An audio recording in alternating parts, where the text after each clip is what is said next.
I am. And this is so the first time I've ever been to the conference, but I've been covering a lot of the scientists that are here. I do interviews with them on our channel, and it's just so much more refreshing and to interact with them here in person. And one of the things we covered with the director of the Heartland Institute was the fact that now, in this time of censorship, more than ever, there are people coming out from the woodwork that are opening their eyes to the possibility of a deception in the mainstream media's idea of climate. I'd like to think so. Yeah, and so, and you're all for that. And what do you see as far as growth of this conference in the last few years? Do you see more people, let's say, from one political arena that wouldn't be as interested in getting involved? I think we are seeing that, and I don't think it's on a huge scale yet, but I think especially now that we experienced 4 years of the Trump administration in which we became energy independent, in which inflation was down, employment was up, all the economic indicators were going in the right direction because Donald Trump made, to the ecological left and to the climate scare crowd was making decisions that were going to be terrible, like opening up more oil and natural gas for exploration, getting out of the Paris Climate Agreement. All of these things that were designed to keep our economy down, Donald Trump got us out of. What do you know? Things started getting better. That wasn't all that long ago. That was just a couple of years ago. And now we're not even 1 year into the Biden administration, and every economic indicator is going down and going down fast. And why? It's because every decision that President Biden has made when it comes to energy and environment has been the complete opposite. It's been everything that the global controllers of Europe and the United Nations want, which is get back into the Paris Climate Agreement and restrict your economy. Stop going and trying to find any fossil fuels. Instead, we have a president we've stopped drilling for fossil fuels as much as possible in this country, and we've allowed Russia to build a natural gas pipeline to basically control, get a lot more influence in Europe, and we've canceled pipelines in our own country. And now Biden is begging OPEC to drill more oil and send it over here, and the oil companies, he's begging them to just lower their prices and take a loss on a scarce commodity of oil that he has made artificially scarce. And so I think when the fact that these two complete opposite, this dichotomy is so fresh and should be fresh in the public's mind, I think a conference like this will help connect those dots and make people understand that bad policy choices like that have real-world consequences for every individual American, not just in some kind of abstract way. So I would think that the arguments we're making here will have more resonance than they would have if Donald Trump was still president, to be honest. Right, because I'm sure if you're thinking clearly, 2 years ago, the climate that we're living in is pretty similar to right now. Right? It tends to be that way, yeah. 2 years is very small. The only difference is that I'm talking $4 gas coming out here, which is almost double last year. And so where do we go from here? We have conferences like the 14th ICCC, which is nice because it's just missing the P. It is just missing the P. Is that on purpose? I don't know about this on purpose, but it's the International Conference on Climate Change. So that's where you get your ICCC. And the title this year was easily censored. So like when I put this up on YouTube, and if I put climate socialism versus climate realism or something like that, it's going to kick off something. You can maybe get another review.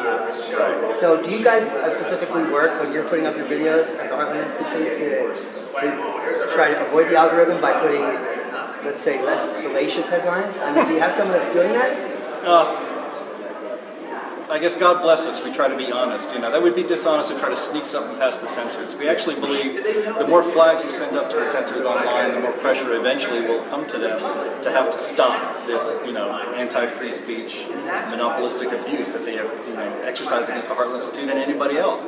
If every climate video that we have done for the last 2 or 3 years gets that special Wikipedia link warning, and it's a signal to viewers. Yeah, climate change. For more information on real information on climate change, go to Wikipedia. Yeah. Wikipedia of all places, for crying out loud.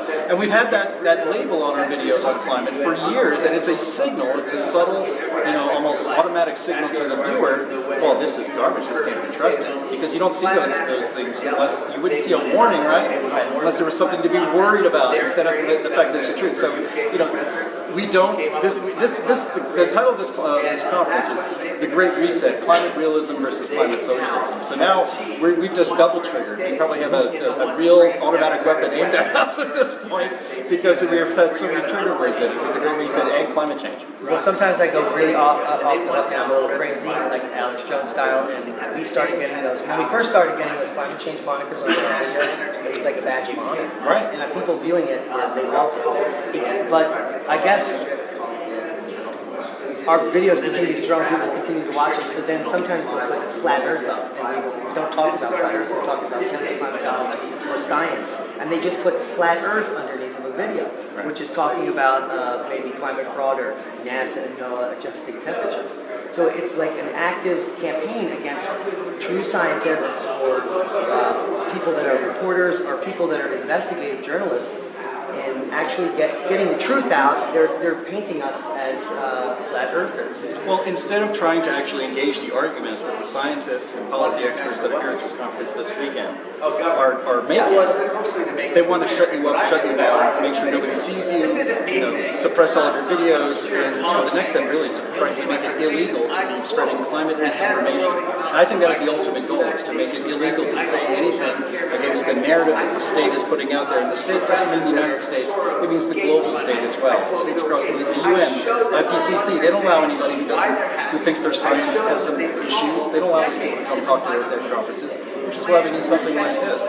But if they had strong arguments, they could come to this conference, confront these scientists to their face, and destroy their arguments, and then they would end all of this climate denialism for all time, right? Well, how many of those are actually actively trying to get to this conference? Zero. Michael Mann has never said, can I please head up the hockey stick ballroom? Right. We've invited many of the prominents, including Michael Mann, opportunities on the main stage to, in front of everybody, to do a debate or to give a presentation. We actually had a couple of people that didn't agree with us that have given presentations in the past, and they were given a welcoming, comfortable audience, and they listened to the arguments that they made. They disagreed, they had questions, and that's what science is about. Science is about challenging assumptions, not hammering an assumption that happens to be wrong about the climate into everybody's brain. It's a pleasure talking to you. Keep up the good work. Thanks a lot. And I say that because thank you. It's a pleasure.